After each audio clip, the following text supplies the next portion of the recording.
Hey everybody, this is Captain Kyle, and I'm here with the talented Jay Lee. He's a writer, he's an actor, he's a voice actor. You may have seen him in aTypical Wednesday, heard him in 2019's The Lion King, plus American Dad and Family Guy, a bunch of other stuff. And of course, the Orville. And you can meet him in person at Farpoint 31, which runs from February 9th to the 11th in Pikesville, Maryland. How are you doing today, Jay? I'm good.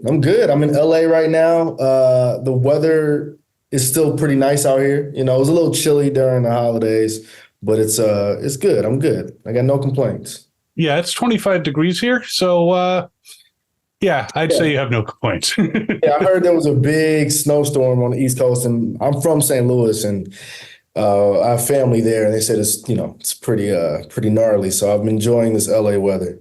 I'm a little envious, but Got it. What can you do? Maybe one day I'll be in LA. So I understand that you started your creative journey at the age of 3, learning piano. Yeah. And you got a music scholarship at Jacobs School of Music. Yeah. Is music still a passion for you? Big time. Yeah, I actually did a concert last year in LA. I did 2 shows in LA, and then I did 2 shows in Indianapolis. And I really just got back to playing about 7 years ago. Really got serious about practicing again and getting back to what my old piano teacher used to say, the nitty gritty. Mm-hmm. You know, all those little scales and chords and the stuff nobody really wants to do. But yeah, it's just big part of my life. And I didn't realize how big of a part it was until I wasn't playing all the time, and I missed it. Well, that is cool. Any future concerts planned or, Yeah. Hoping to do at least 1 this year. I'm hoping for 2. But I got a pretty busy year between filming stuff and my own stuff and music. But I'm looking to incorporate it as at least a yearly thing that I do to get back and do a concert. Very nice. Hopefully, maybe a little bit of piano at Farpoint. It's a new venue, so. Oh, okay. I don't know. At least you can come out to karaoke night. You sing, right? I will. Yeah, I'll come do some karaoke. That'll be awesome. I hope you guys don't hate it. Well, we'll be polite. Okay, no matter what. Perfect. So you also have a passion for writing. So Yeah. What draws you to the craft of storytelling? I just like all art and expressions of it.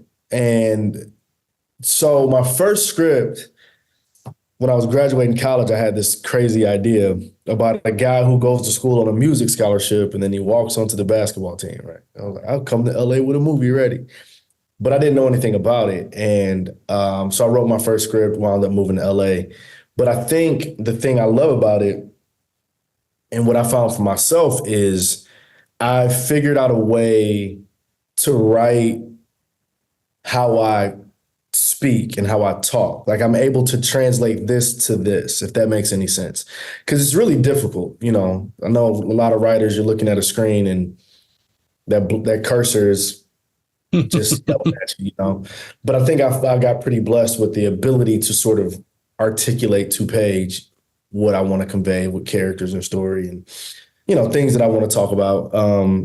But really, it was also just sort of competitive because my very first job, as a lot of people know, was at the front desk of Family Guy. And at that time, a lot of people, a lot of the PAs, they wanted to be writers. So I was like, well, I can write. So I just started writing because I had a computer and downtime and, and then got pretty lucky. People liked my work. And then next thing you know, I was making movies and started my own production company. And here we are. That is awesome. So obviously a lot of PAs, there's a lot of people who want to get into writing for television, streaming series and movies. What is one piece of advice you'd give those people? Don't do it because it's, your job. No, I'd say you have to do it. You have to write. A lot of people think it's easy. It's not. You got to keep doing it. And writing is rewriting. So, somebody, let's say you had a script, right? Hey, Jay Lee, I have this script. First thing I'd ask you is, do you like it? Because you'd be surprised. A lot of people are like, I don't like it. So it's like, well, what do you want? If you don't like it, why would I like it? Right. But then I'd say, okay, well, I'd read it, I'd give you notes, whatever. And I'd say, write another one, and then write another one, and then you write another one. And then when you finish with that, write another one, and then you come back to the first one, you look at that, you go, oh, wow, I'm a way better writer now. Let me touch this up. So I'd say just and trust yourself. If you're a writer out there and you have an idea or a story, you have a unique voice. So trust that. Awesome. Words to take to heart. Yeah. We should trust ourselves a little more. We're all pretty special. And I think we need more individuality expressed. Absolutely. Though acting is another part of the storytelling process, as is directing. Now, you wrote, acted in, and directed aTypical Wednesday. Was it kind of challenging to wear 3 hats for that production? No. What's the quote? Necessity is the mother of invention. So it wasn't challenging for me. It is challenging when I look at that and I look at sort of what I was able to do. I go, oh, how did I do that? But also, a lot of the people I really like and sort of, inspire me are all multi-hyphenate creatives, Seth, John Favreau, look at Taika Waititi, people like that who are writing and directing and creating. And there are plenty of others, But for me, it was just more so, I got to do it. And who else is doing it? So I'll do it. But I learned a lot. And also, again, I think Seth is a great example of that. Like, he's somebody who does more than one thing and he does them well. So, I shot that movie between seasons 2 and 3. Between seasons 2 and 3 of the Orville. So all of season 2, I was really just prepping my movie and watching and seeing and taking little things here and taking stuff there. And by the time I made that feature, I was it was smooth-ish. Yeah. Well, planning and preparation definitely help. Yeah. Well, the thing I told everybody, because I was wearing so many hats, was no one can bring me a problem. I told my entire crew, day one, I said, hey, guys, nobody can bring me a problem. I said, you could bring me an opportunity, but you cannot, please do not bring me a problem, right? So I've said this before, but one of my producers came up one day and he says, he's a little frazzled. And he's like, Jay, we have an opportunity to shoot in a new location. And I was like, great, let's figure it out, because filmmaking is all about problem solving, because you can prep and you do all your prep work, but then you get on the day and something's going to go left and something's going to change and be weird. And it's just, how can you minimize the problem and what's the fix? What's the solution? We don't want to just spend time, focused on the problem. What is the fix? Murphy's Law affects everything. So that part. And we just need positive energy, man. Like, one thing when I work, I like to try to have a good time. I like to be happy, because if we're going to be somewhere for hours and hours and months and years even, we should probably enjoy what we do. That's more words to live by. You're just giving out gems left and right. That's free info. And I always say, take what you need, toss what you don't. Now, you've also done some voice work, American Dad, Robot Chicken, Family Guy, bunch of other stuff. Do you approach those roles differently than your on-screen acting? Yes and no. I think you approach all of it with, what is this character? What's the intention? What am I trying to get out? I think the delivery system is very different, right? When you're in the booth and it's just your voice, all you have is your voice. So you have to really sort of project and hit your beats how you want to hit them, because I don't have the physicality of my body, and you can't read my facial expression. So I think with that in mind, you have to be, it's voiceover work is really challenging. People think it's easy, but it's difficult. It takes a lot of work. Absolutely. And a lot of people forget that voice acting is also acting, and you hit it right on the head. You have to be that character. I've met a lot of voice actors, and a lot of respect for what they do. Listen, I'll watch things and not know that these are the same people doing all these different voices. I got to shout out my boy Kevin Michael Richardson real quick. That dude is unbelievable and is able to embody so many different characters and still make it believable with only a mic. That's hard. It's so hard to do. Absolutely. Though I guess you could say you had an easier time on the Orville because you were on screen. But the first 2 seasons of the Orville were network television. How was the 3rd season different? We didn't approach it any different than we did season 1. So it wasn't really different for us. So I think the biggest difference was the visual effects. So if you look at season 1, I think, you have the new ship in your backdrop, but season 1, we had the carpet, the ship was different. The outside of the ship looked very different, but our visual effects team, went above and beyond. So it really wasn't that different from us. And also it was never, I think for us, it never really shifted. It just evolved, I should say. But yeah, no, it wasn't, we didn't approach it any differently than we would have when it was on network TV. Well, I did, at least. I don't know what everybody else was doing. Well, yeah, though you weren't constrained to the same time limits that network television. You have to have so much time and, end so that you could have commercials. So sure. That must have been a bit freeing. And that was more so for, I think, the writers and Seth, right? So you can tell your story differently. So you don't have to worry about certain act breaks and stuff like that. I think we really shot, I don't know, how many episodes did we do? 12, 11 or 12? They were all filmed, it felt like. Each one was that, had that sort of scope.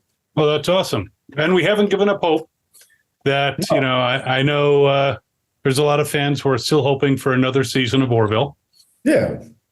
Which brings me to your character, John Lamarr. If you could plot a course for John Lamarr in future seasons of the Orville, how would you like to see him develop? That's a good question. Well, I think John has a very interesting arc, right? He started off as navigator. He was fine just being navigator.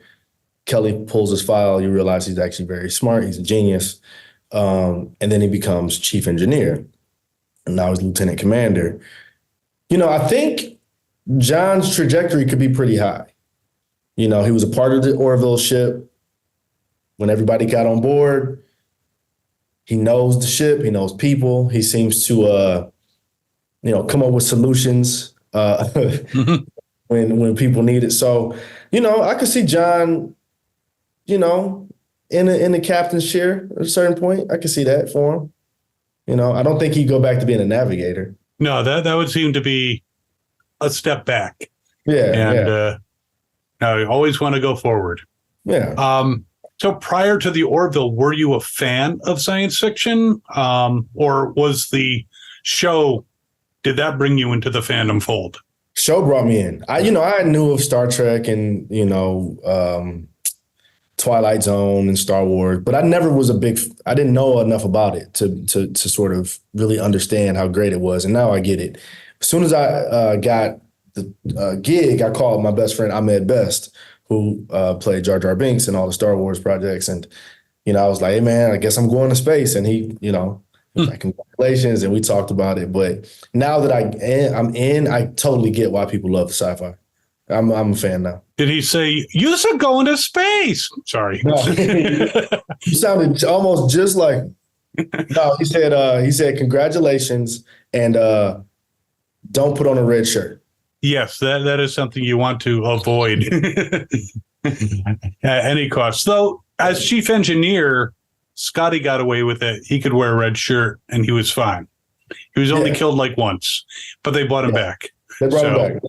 I think I probably brought him back somehow. Jeez. So are there any upcoming projects that you can actually discuss with us right now? Yeah. I mean, listen, I know the big sort of elephant in the room is Orville coming back. I still feel confident. I hope it does. I don't think Seth is done with it. I don't think we're not done yet. So I feel pretty good about that. And hopefully we get to go back to space. Me personally, I do have a bunch on my slate. I've got a couple TV shows that I've created that I'm going to be taking out this year. And I have a feature film that I wrote and I'm directing that I'm hoping we start production late spring, early summer. We'll see. We're, last year was a tricky year with the strikes and a lot of stuff got delayed and shut down. That was pretty rough on the industry, but I think we're moving in the right direction now. So yeah, I got anyway, all that to say, I have a few things under my production company. It's called Run the Point. And I think the first one out the gate probably will be this feature film called Jacob Beats Up Nate. Yeah. Jacob Beats Up Nate. Yeah. I hope Nate deserves it. Oh yeah. And the movie's about a dude named Jacob who beats up Nate. I kind of gathered that from the title. It's not an enigma. Tricky. I know, it's kind of tricky. And I'm halfway through the sequel, which is called Jacob Beats Up Nate Again. So that'll be real fun. Again, if Nate deserves it, that's all well and good. It's only because he deserves it. It's for the betterment of humanity. And this is something you also wrote yourself? Yeah. Now, do you find yourself, because this has happened to me, because I've written a few things, have you found yourself getting emotional while you're writing it? Yeah. And also, like, when I write, I've told this to people, and it's kind of weird to even say, but when you really find your flow, the characters tell you exactly what they want to do and how and who they are. Example, in my movie, it was about this guy, Jacob, his wife, India, and I knew he had a son, Jacob Jr. I knew they were in this movie. And I'm writing the opening scene, and literally out of nowhere, I heard his daughter come down the stairs. And she's like, I'm a part of this movie. So I was just writing this, like, and then she comes down the steps, and then now she's in the movie, and she's probably my favorite character in the entire film. So I think when you find your flow, your characters, they'll tell you who they are and who they aren't. So yeah, when it takes on a life of its own, it kind of flows. Yeah. We don't have too much more time, but do you have any words for your fans out there? We appreciate y'all, and I think without the fans, we would not have been able to get this far. Orville has been a very awesome experience. And we've made our show in between two really big sort of challenging periods, right? There was a whole pandemic, which we were in the shooting a season, and that shut our production down, and it shut a lot of things down in the world, right? And then we had a strike that lasted almost an entire year here in LA. So the fans who are out there, you guys are not ignored, and it's I'd be remiss to say, like, we would not be able to do it without you. So I appreciate all the fans, and I'm glad. It's always cool to be a part of something people like, You don't want to be in something nobody cares about. Well, yeah, that would stick. Yeah. So any fans out there, again, Jay Lee will be at Farpoint 31, February 9th through the 11th, 2024, in case you're watching this later, so don't get confused. Yeah. It's in Pikesville, Maryland. If you go to farpointcon.com, lots of information there. Thanks so much, Jay, for spending the time with us today. And, for sure. And everyone out there, thanks for watching. We appreciate you here at Fandom Spotlight. We appreciate everyone who watches as well. Awesome. And as always, everyone out there, have fun and follow your fandom. Love it. Thank you, Kyle. Thank you. Hey there, this is Nolan North, and you are watching Fandom Spotlight. Good for you. Very proud of you. Now go watch more. Oh, and have fun and follow your fandom. I like that.